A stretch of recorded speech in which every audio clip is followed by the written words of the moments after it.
लाठीचार्ज गरेको छ।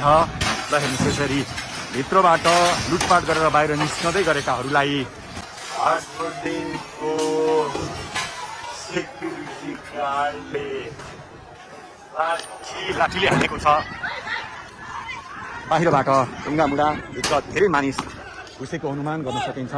यो हुनु पक्कै पनि राम्रो होइन। फ्रिज लिएर हिँड्दैछन्। ल हेर्नुहोस् आइसक्रिमको डिप फ्रिज तानेर आन्दोलनकारीहरू अगाडि बढ्दै गरेको यो दृश्य हामीले देखाएका छौँ।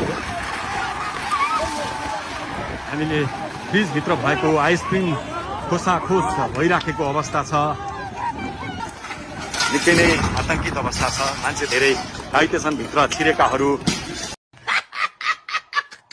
यसरी सामान बोकेर हातमा सामान बोकेर बाहिरिँदै गरेको दृश्य हामीले देखाइरहेका छौँ। क्रेटका क्रेट फलफुल बाहिर निकालेर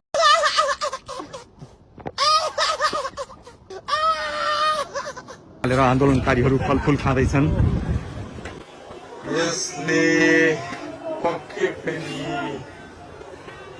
बङ्गलादेशको झल्को दिएको छ, विदेशको झल्को दिएको छ। स्वागतका लागि राखिएको यो घडा हेर्नुहोस् मेन सडकमा फालिएको छ।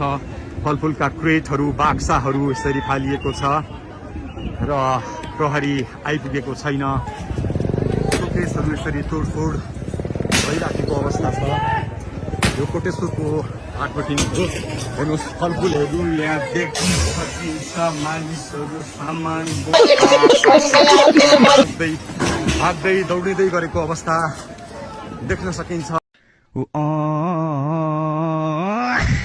साँच्चै बङ्गलादेशको झल्को यति बेला कोटेश्वरको हाटपट्टिमा देख्न सकिन्छ। दर्शकवृन्द आगो लगाइदिए भनेर यहाँ आन्दोलनकारीहरू कराइरहेका छन्। माथि ढुङ्गा प्रहार भइराखेको छ। यो कोटेश्वरको हाटपट्टिको दृश्य हो दर्शकवृन्द।